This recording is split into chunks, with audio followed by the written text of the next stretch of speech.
very highly prized as these support champions, so we do expect those to get some priority as well in the picks and bans. Karma already on the list, and we'll see as they go through. The Orianna being banned here. Now, you know Ryze, as far as mid lane champions, also going to be super highly priced, especially for Team Liquid, especially for Quid.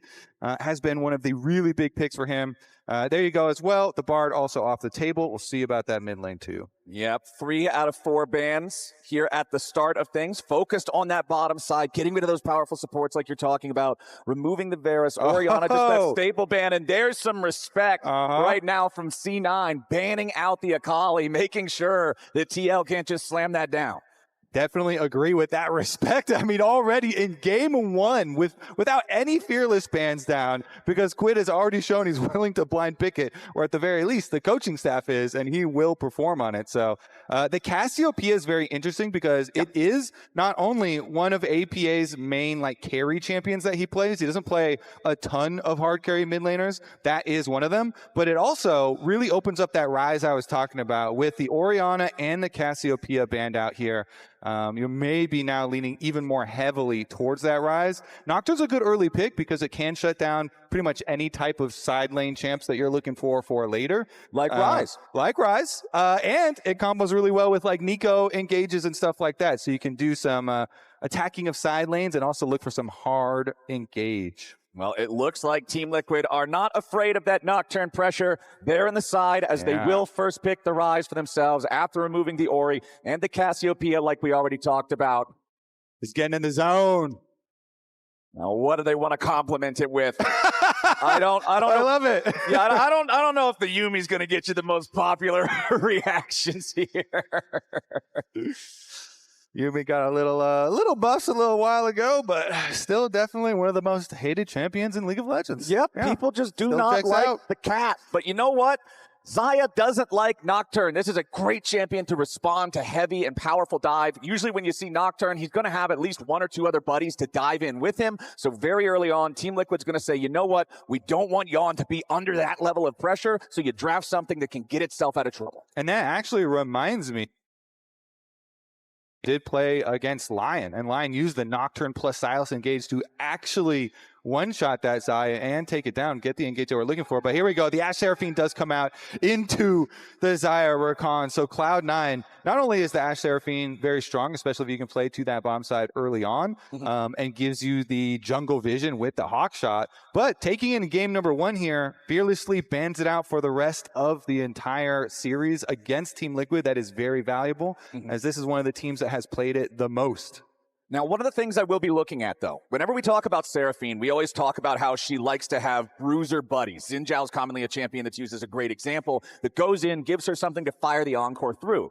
Now, yes, Nocturne goes in, but he goes in like a ballistic missile 2,000 miles away. Sometimes he can't follow up. Yeah, sometimes the Encore doesn't quite reach the seats up in the nosebleeds. You know what I mean? So I want to see what else they're going to draft to help make sure this Seraphine and Ashe combination can perform effectively. But over on the Team Liquid side, considering their opponents haven't locked their mid laner, Annie has been one of APA's most played the whole split.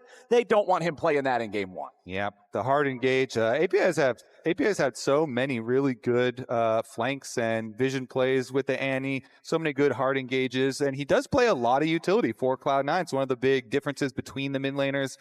Quid looking for more DPS, more hard carry, and APA looking for hard engage a lot of the times, a lot of those styles of champions. So still some options available to him. And since jungle has not been answered, they're going to try and take down on Jose's champion. The question is, are you going to ban the Lee Sin here by Cloud9?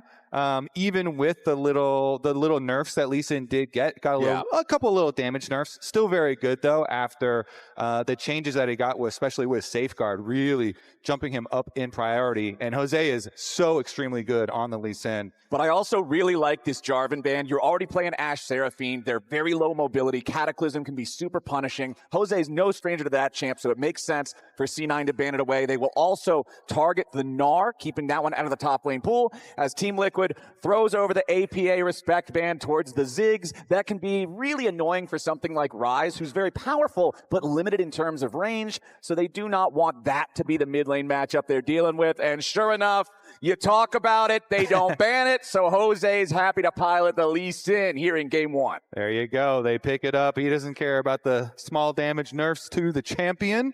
Still pick it up. It has so much utility, and especially, you know, Ashe and Seraphine, they don't have a lot of mobility, so you can very oftentimes get into good kicking positions with that champ.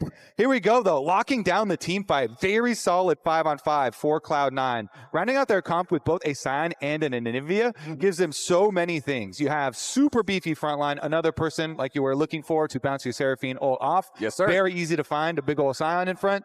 And Anivia gives you a ton of wave clear. It's a good matchup into the Ryze. Very, very common.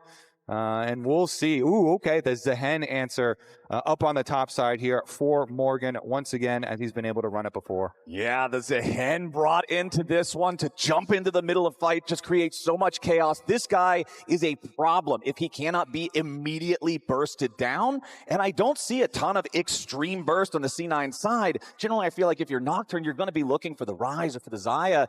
So I'm curious how well Morgan will be able to pilot this into Thanatos on that Sion, being that big front line. I also want to see how much value APA gets out of his Anivia walls. Since it's such a unique ability, generally you think mid laners, you think damage, you think playmaking. You don't think building a little ice wall, but that little ice wall can create so many opportunities in fights, especially when you have tools like the Ashe to shoot an arrow at somebody with the only path they can escape through, something like that. Throw Sion in there, lots of opportunities.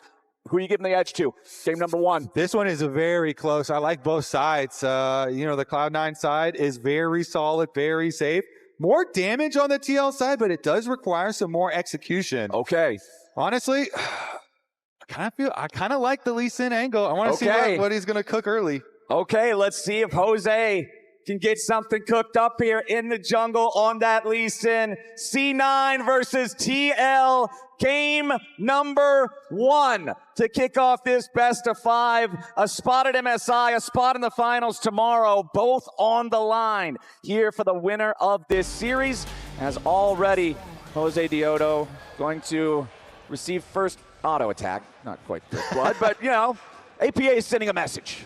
Sending a message indeed, as he very often does early in games, but usually it's through the typing. APA, by the way, last time he did play the Anivia, you know, he solo killed Saint in this exact matchup. So that's not what I expected from the typing. Yeah, so we started out here, good, clean, good luck, have fun. Just some good old-fashioned League of Legends. Now down here in the bottom side, Zven and Vulcan on the Ashe Seraphine.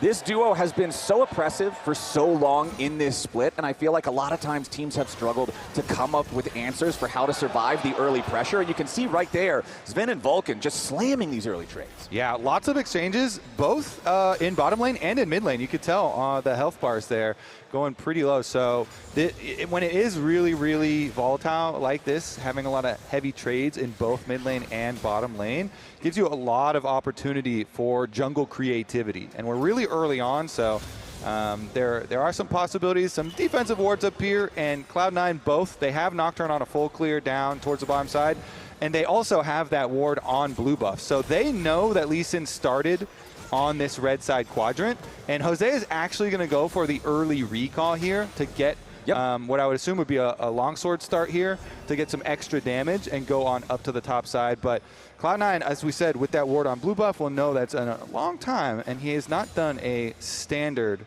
timing for his early clear up to the top side. And speaking of early recalls, CoreJJ was forced back because of that level 1 trade. He had to go all the way back to Fountain. All he got was a control ward in his inventory, so not exactly the start to the lane that Team Liquid would like to have down here in the bot side 2v2s. Zven already up more than a wave of minions as the next one is arriving, and they're just continuing to control the pace of things down here. We did pan top real quick, saw Morgan has control over this lane here early, but that's what you'd expect.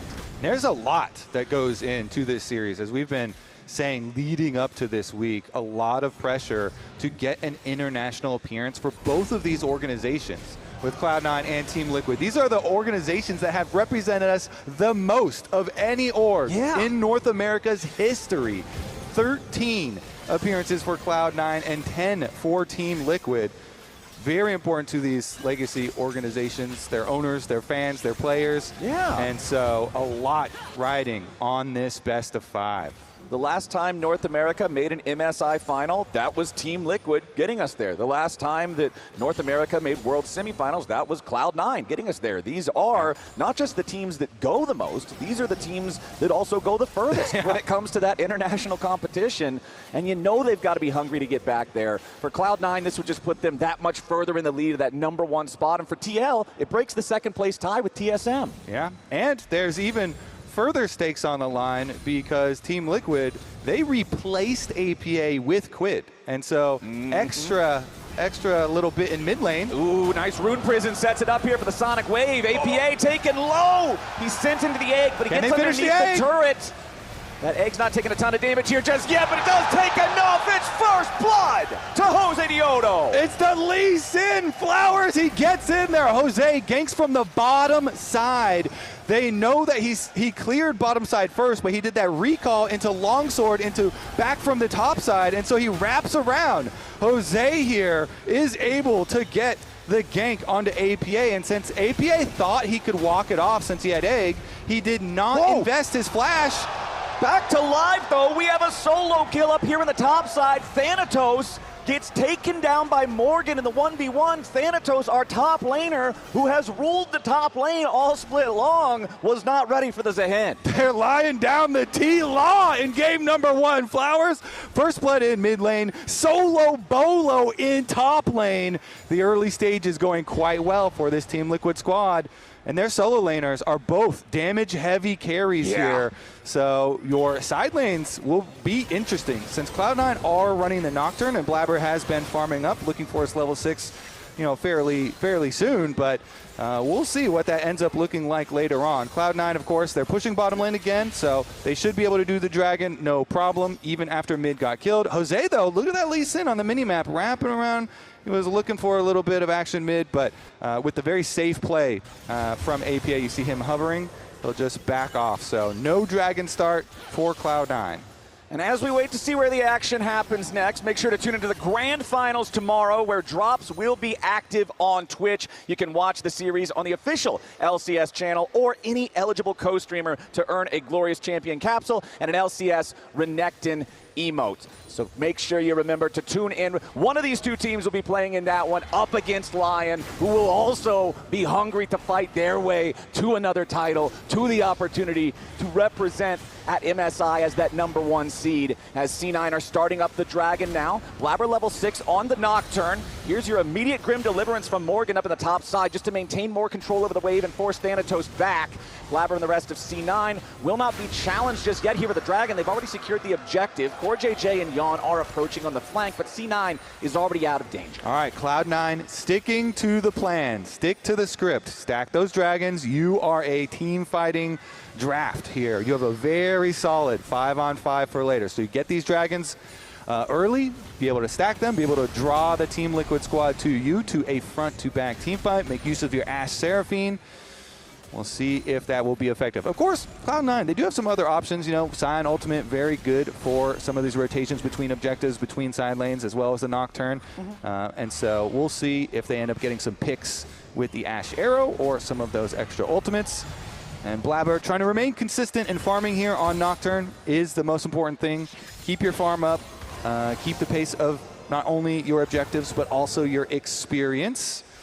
And we'll see. He's going to probably have to go back for another base before he sets off his ulti, but right now he's actually hovering around before he finishes up with his next clear. I do always want to see those first Nocturne ultis be effective, right? That early cooldown is so annoying if you don't get the play that you're looking for. So the decision-making from Blaber will be under the magnifying glass here a little bit. Yeah, and he's got almost 1,500 gold in inventory. For early game, that's a lot for junglers because it does affect your clear a lot. So that's why I think after he finishes up with this next re-clear down to his Gromp in blue, maybe he'll go for the recall to purchase before sending an ult, unless an opportunity arose that was too juicy to pass up. And they tried to get at least a summoner spell on bottom side, but they are unable to grab anything. Yep, the confidence in Yeon and CoreJJ to be able to just get out of the line of sight there from Zven on the Ashe, dodge away from the enchanted crystal arrow. Vulcan's going to go ahead and take his recall here, go back to base on that Seraphine. And now back over in mid, checking in on how things are going. Quid does still have a very small advantage in terms of farm, but APA is keeping things pretty close despite that early death thanks to Jose's interference. Speaking of Jose, he's going to go ahead and take the opportunity to grab those buffed up Void Grubs. Yeah, Void Grubs for the Ryze and Zaahen especially. See if that buff ends up meaning anything, as they did increase the value that they do to towers. Morgan with some pretty consistent harassment on the top side. However, Thanatos, as you can see, doing very well with his CS despite the solo kill. He's doing great. He's having a fantastic time up here. Losing that 1v1 never really set him behind in terms of his ability to participate in the lane, have presence there, and make sure that he doesn't fall any further behind from the minions. Yeah, they're making a roam here too. Look at the Ryze. Ryze with Realm Warp available. So Quid is going to back up Jose. Jose has already found Blaber off to the side, but Blaber jumps in instead, going after Morgan. They want to try to burst him down before he has enough determination to proc the ulti. Quid's making his way forward. Blaber has to flash away, but the Rune Prison finds Thanatos. Morgan right back out of the turret range. He's losing his determination stacks. They won't have the revive, but Josedeodo is still waiting on the wings. Blaber and Thanatos trying to make sure they can get out of here safely. Quid just trying to stop the recalls. They're losing a lot mid right now for this. So Team Liquid, they committed 3 people top, and they're really trying to get something out of it. The teleport is eventually used mid, and now they're going to continue the play. Yeah, Team Liquid knows they spent a lot up here. They got to get something back for it. Resonating strike onto Thanatos there, but Team Liquid won't get it. C9's top laner gets himself out of danger, and all the time that TL wasted means the early gold lead they had from their kills has disappeared. Yeah, APA got to push in mid lane there, get a turret play for the Anivia. They are still going to push on top side, so they are going to deny Cloud9 some of these minions on top side, and committed a lot of time up there with 3 people, but thankfully for Team Liquid, they did at least have the teleport for Morgan to then go soak up the extra wave towards mid. All right, we've got 10 minutes on the clock, 45 seconds until the second dragon spawns. C9 took the first one without a contest from TL. Do you think that TL is going to be interested in this second one, or maybe not? I definitely do think they'll be interested, and Jose, with his Sundered Sky completed, will certainly be interested in making a play. He still has his flash on Lee Sin, so next time his ultimate is up for Lee Sin, he is going to look for a play. We'll see. There are some pings around mid lane at the moment for them, but as you see, Blaber's kind of hovering on bottom side right now too. Yeah. With his Nocturne ultimate cooldown also about to come up. So the patience, the kind of hovering play, the cover here for Blaber. He's waiting for Jose, and they do scout him out now. All right, we got a lot of champions roaming towards this area. Here we go. This is the dragon fight you were looking for, Flowers. Team Liquid slowly trying to get some vision. The Scryer's Bloom does help a lot. Teleport not ready for either top laner. This is an honest 4v4. Morgan and Thanatos cannot get involved. Dragon down to about half HP, but Sion have stopped DPS. Quid moving forward, tries to force APA back. Blaber has lost a little bit, but now immediately they fire everything from the support right back onto the enemy mid laner as C9 has to try to get Blaber out of here. Quid is also very low. Exiting stage left as Yeon and CoreJJ have to run. Vulcan and Zven create enough space here at the beginning of the fights as Josedeodo still wants to challenge here for the Drake. It's down to 2,000 HP. Jose looking for a little bit more. Wants to get close enough, but C9 trying to keep the Lee out, and they successfully do it. It's C9 stacking Drake number 2, but Josedeodo's going in. A beautiful kick comes out, but again, it's the Anivia with the egg. Staying alive for now, it's not enough. Blaber falls, APA falls. Team Liquid goes in for the round one, but they want even more. Triple kill, Josedeodo. Jose Lee Sin strikes again, Flowers. He does let them get the dragon. He backs off because Cloud9 do a calm, good job of zoning TL away from the objective, but then when they try and leave the area, Flowers, when they're trying to escape, it is Jose who strikes out of the brush on mid lane. He goes for the flash kick play onto the Anivia. They get the extra chase down kill even with the Realm Warp, and he lands the extra Q snipe onto Zven to grab another kill. And the let's go Liquid erupts from the crowd. TL might have lost the dragon, but C9 really lost the fight. That's a 2,500 gold lead for Team Liquid now. So why we had that respect for Jose on the Lee Sin still, even with the nerfs, still have your eye on it, still a little wary. And let's take another look at this. So Cloud9, they do a good job of zoning away Jose from the actual objective. But then after they're trying to leave the objective, they still have CoreJJ in the Dragon Pit. So here's the start. Jose gets him an egg. It is critical that CoreJJ as well comes from the Dragon Pit to also get that double knock-up. Knock up the Nocturne as well, and so they get the chase down kills. Cloud9, they thought the job was done, but the job's not done until you get the escape. They're popping off about it, and the critical thing, those chase down kills you're talking about, at the very end, Zven flashed and still died. Insult to injury there, because this is a champion with no inbuilt mobility. That's a giant target on his back now. Yeah, he probably thought that, you know, just coming out of the realm warp, it was a little bit far away, so it's not super dangerous, but Jose with the snipe there, another really good cue from him, and they got the Zven kill as well. That is now 5 huge gold lead here. 5 kills to Team Liquid. Huge gold lead for Team Liquid in the early game. And that is what you need to just completely break this this super strong like 5-on-5 setup comp that Cloud9 have. And I've got so much money to work with that Team Liquid. The damage is just going to be, the damage output is just going to be so much higher. Hey, maybe that's the problem for C9, is it wasn't a 5-on-5, it was a 4-on-4. What happens when Thanatos gets involved? Maybe that's going to be the recipe for success for them, but that's a question that we'll have to answer here in the future, because right now, looks like Blaber's hanging around to see if maybe they can make something happen, but Josedeodo also trailing nearby as Quid continues marching forward. Thanatos waiting with the decimating smash, just throws it down. Jose is immediately ready. If Blaber wants to come in, let him. Jose is already here first. Thanatos losing a lot of HP, charges back in as Blaber's ready to back him up. Thanatos flashes away. Blaber's got the shutdown and Quid's already dead. C9, they make the outplay in the 2v2. CoreJJ shows up, guarantees that Jose won't fall as well, but Vulcan's ready to chase. The Seraphine closing distance, flashes in for the encore.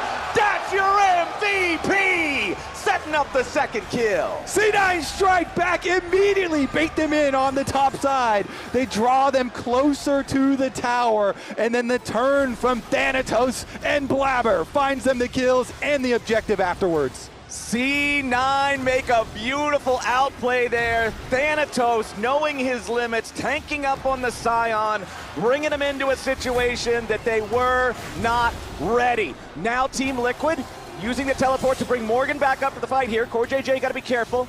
C9 making their exit, also just going to teleport Thanatos right back towards the top side, reinforce their own lines, and start pushing yet again. Very good for Cloud9. This time they also get the escape after the big play. Critically. Get the kills, get the objective, and to make the getaway. All right, let's take another look. Because this was a TL play that they're... You had Rakan coming too, but Blaber here is just waiting the whole time. Waiting for the turn. And even though they're not in tower range, Thanatos still gets the turn, ultimate, and then he flashes away to make sure he did not die. Blaber also flashing away from the re-engage. And here comes Vulcan, the MVP. He's going to barely tag on the edge, this ultimate. Jose tries to step out. He thought he was all the way out, but his heel, the edge of your foot there, still in range. And it tags him, and they get the extra kill. And this is, considering the outcome of that last play, this quote here from earlier in the split is pretty funny. Yeah, I mean, Vulcan literally said, I don't want to live in a world where Jose is MVP. And he made that true by earning MVP himself. Took it away from Jose. And in that last play, also took away his bounty. And now it's the next dragon already live on the map. C9 with a 2-0 Drake advantage so far means they'll go to Soul Point and really create a serious moment of pressure for TL at every dragon in the future. TL obviously knows this, so they've got the early setup on the bottom side river. Jose already taking down the dragon as Morgan makes sure that there's security through the bottom lane entrances to that river. CoreJJ also watching through the enemy jungle. So TL is going to get this one. C9 will just let it go. Yeah, and meanwhile, the Sion is just pushing on that top tower, so they are getting paid up on the top side of the map. Meanwhile, play towards mid lane, not going to result in any deaths, but Thanatos farming plates. pretty close game here in game number 1 of our penultimate best of 5 here for the spring split. Team Liquid still with that very modest gold lead. The Dragon advantage for C9. The Rift Herald, I still want to see what use we get out of that. I feel like these days you see many more Battle Heralds than you used to, so that might be one of the plays. It's actually such a fun objective. Definitely so appreciative of the balance team, of the league team making those changes.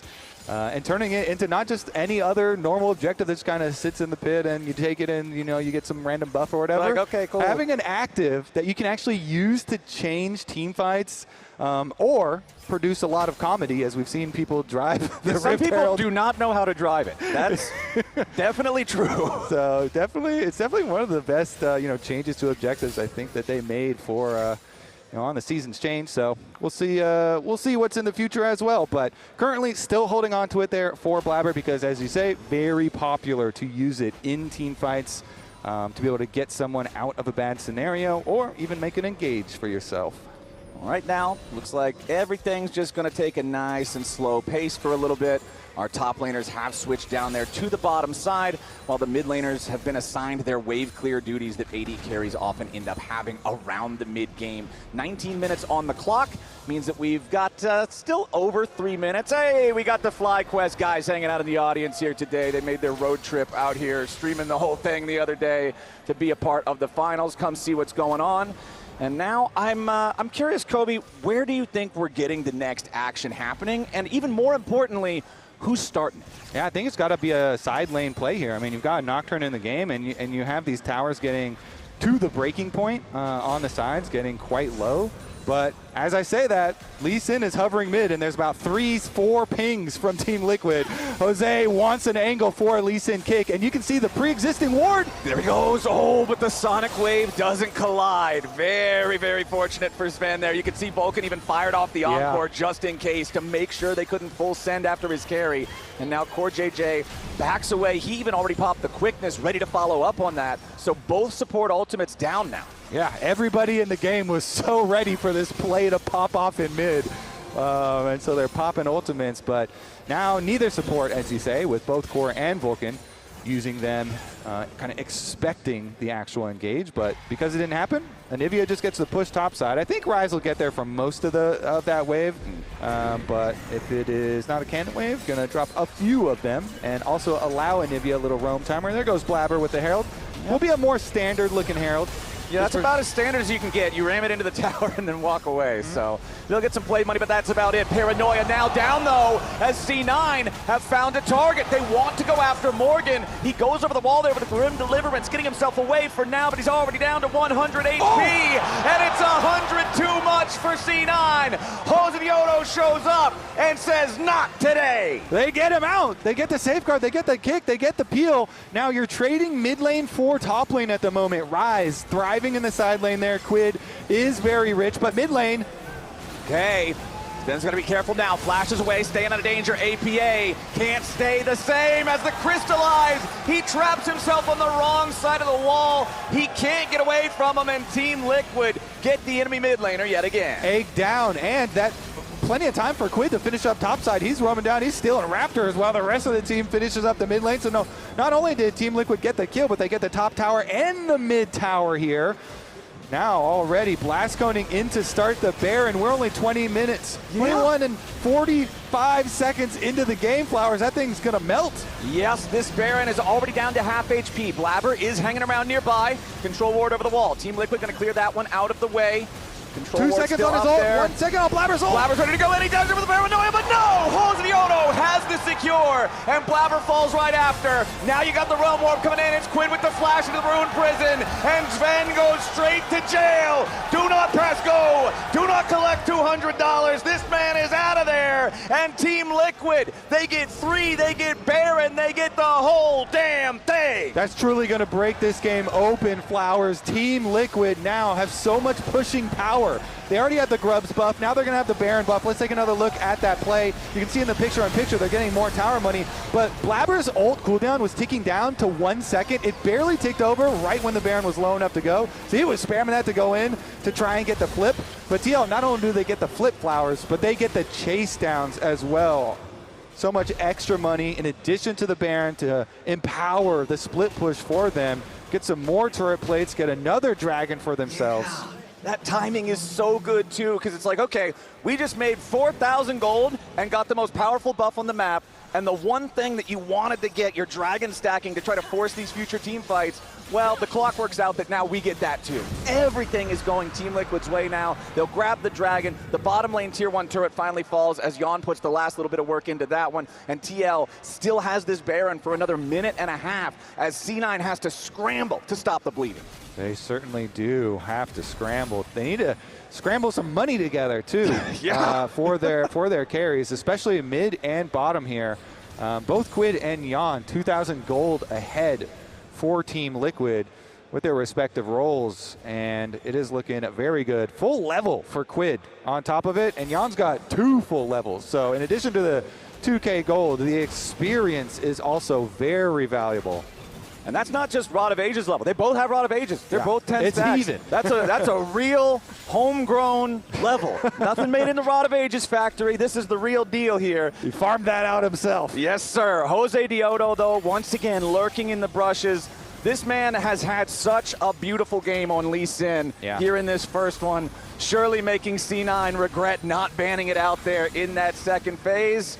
But you allow Jose to play it. He's going to show you why you got to ban it out. Blaber trying to take the tier 2 turret down in the bottom lane while Team Liquid pushes top here, just trying to get something back through the objective bounty, through some kind of a trade. Objective bounties aren't even on the map right now, it looks like, thanks to the UI indicator, but immediately CoreJJ is coming in. Zven gets caught! The grand entrance is far too quick. The summoner spell not ready yet from Zven. The flash is still on cooldown, so as soon as Core flashes in, it's lights out for the Ashe. Yeah, Cloud9 a little behind the play because they still have Blaber pushing from bottom, and you know the recall is going to take a while for Cloud9, so CoreJJ, he knows he has enough time, and lightning quick with the engage. Flash and ult from Rakan make it happen. They're inside the base, Flowers, and the onslaught is painful here for Cloud9, but TL, they feel like their job is done. They've gotten what they came for. Well, the one silver lining is that the Baron has fallen off, and since C9 has the Anivia, you mentioned it at the start of the game, this is one of the best wave clear champs in League of Legends, so it does become harder to try to force those inhibitors down in either of the side lanes afterwards. So still just the one inhib game, but things are so far in TL's favor right now. Jose going to make sure he steals away the blue buff on the way out, just deprive Cloud9 of every possible resource. Yeah, Jose really having a good opening game here for Team Liquid. The entire team, as well, though. Like the escape from Morgan on the bottom side that we saw. Some good movement as well from Quid. So if Team Liquid coming out here locked in game number 1, Cloud9 definitely going to have their work cut out for them in this series. It should be a long series here. I hope so. We'll see, though. They still have the possibility. They're going to try and group up, and as you can see, they're slowly working through the jungle, trying to create their own vision lines, creep through, make sure there's some safe area for at least one of their carries to get some income. Zven is in base right now. I don't think Quid will realm warp over there on him or anything. That would be kind of wild. We'll see. Team Liquid, they're just going to rotate their 4-1 split push over, meet up with the minion wave, and Jose's done with his Guardian Angel too, so he can go really deep for a play with Flash, with Kick, with Guardian Angel available. And I feel like that's a pretty big difference between this third itemization for the junglers. Normally that Guardian Angel is the stock standard item number 3 for AD junglers. This time around, Blaber has gone for the Serpent's Fang instead, wants to reduce some of the shielding on the other side. There's quite a lot of shielding to be reduced, I'm not going to lie, but it does mean that when Blaber presses Paranoia, 9 times out of 10, that's a one-way ticket, and you're not getting up after they knock you down. So 7,500 gold lead for TL. They've already got those last 2 Drakes, and they have total control over the map. Look at this enemy blue buff quadrant from the TL perspective. There are so many wards in this thing, it's lit up like a Christmas tree, and it's Team Liquid who are hoping C9 comes around looking for what presents are under there, because the only presence is Josedeodo right now, trying again to look for a play. Nope, C9, they've got the buddy system. Everybody gets out safe. Yeah, they're keeping their carries farming waves while hovering around them, basically. Everybody try and hover around, make sure Zven and APA can still get some income from these minion waves, and then everybody else is kind of watching and waiting and hoping nervously. Yeah, nervously. Next Dragon, honestly, if you're Cloud9, I don't think get yourself into any trouble here. You know, it's only going to be number 3 for Team Liquid. It does kind of suck giving over another one, but don't want to risk the game at the moment if it's not going to be Dragon Soul just quite yet. So think that we'll still see Cloud9 doing a similar thing, just safely keeping up their farm and not approach this dragon. It's just too dangerous to go out into the jungle. But the Baron's also getting pinged, so maybe you can use this time to rotate your vision over. Yeah, that dragon dies awfully quickly, though. Yeon with the Infinity Edge completed. Those feathers do a lot of damage. APA, though, found by the Realm Warp. Yes, he has the Seeker's Arm Guard, but it only buys him a little bit of time. The Grand Entrance finds the knock-up again. And yet again, the egg doesn't matter. Every single time this game that APA has had the egg available, it has not prevented a death. Team Liquid has been setting up these picks in places and in ways to just completely ignore the power of that passive on the Anivia, and now APA's arm guard is broken. His egg is scrambled. His team trying to hold on in a 4v5 for the next 30 seconds because Team Liquid just took their second Baron. Yeah, Quid and Jose have been cooking them. Absolutely. Now they're taking away the jungle as well together while the rest of the team pushes in mid and top side. Meanwhile, Blaber's taking away enemy red, and they were split pushing bottom with Thanatos to try and get a tiny bit of resources right before what might be their final fight, as Cloud9 need to pray for this base defense. Yeah, unfortunately for them, APA doesn't respawn in time to save that top lane inhibitor turret or the inhibitor behind it. Their mid lane inhibitor will at least respawn here in just about 5 seconds, so it's still just a one-inhib game for now. But the problem with that, Mr. Kobe, is the Baron still lasts most of its duration right now. 2 minutes still to go. Team Liquid takes their recall, they make their purchases, and I feel like they've got to be looking for the throat. Yeah, at this point, Team Liquid have been picking Cloud9 apart, but there's one more opportunity. Okay. This Dragon Soul that's about to arrive. You got to pray and you got to look for your moment here for Cloud9. Because if you give over the Dragon Soul as well, Mountain Soul on top of all the individual mountains they've already gotten, seems like that would just be the final nail in the coffin. It's already difficult with the item lead that Team Liquid have, but you're going to have to choose your moments before it becomes inevitable. Well, that inevitability is creeping ever closer. Team Liquid will go ahead and take the last tier 2 turret from the Cloud9 side, knock that one over without much resistance, as C9 instead choose to draw their battle lines around their base, around their remaining tier 3 turret. The mid lane inhibitor has also respawned. Morgan applying pressure to the mid lane while everybody else tries to get the wave shoved up bottom side. APA using the Crystallize and the Glacial Storm to keep that minion wave at bay as best he can. Remember, this Anivia does not have his defensive tools available. APA must be very mindful, particularly of Josedeodo, who has that Guardian Angel, has the flash, can make the play whenever he lands one of those sonic waves. C9 has got to be ready for the snap engage coming out from TL. Team Liquid, they've been controlled this whole time. There's only 2 minutes on the clock, Flowers, for the Mountain Soul arrival, but they're finishing up with the base very quickly. I mean, the tower's already at 50% HP. Yeah, we might not even get there. Tier 3 turret, already below half, like you say.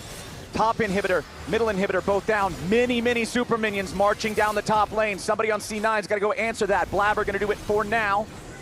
As the rest of Team Liquid take their chance, they're going to shove forward, go after the tier 3. CoreJJ going in. APA is going to be your target. Jose wants to follow it up, but the stasis was there in time. APA staying alive, trying to get himself away, but Thanatos is already down. Josedeodo taken low, but the Guardian Angel brings him back. Double kill over to Yeon, and Team Liquid full send it. Team Liquid end it. Game number 1. They controlled this from the start. Josedeodo making plays. Everybody else following it up. 16-2, TL slams the first game. Team Liquid, they are locked in for game number 1, looking clean. Nicely done from Team Liquid.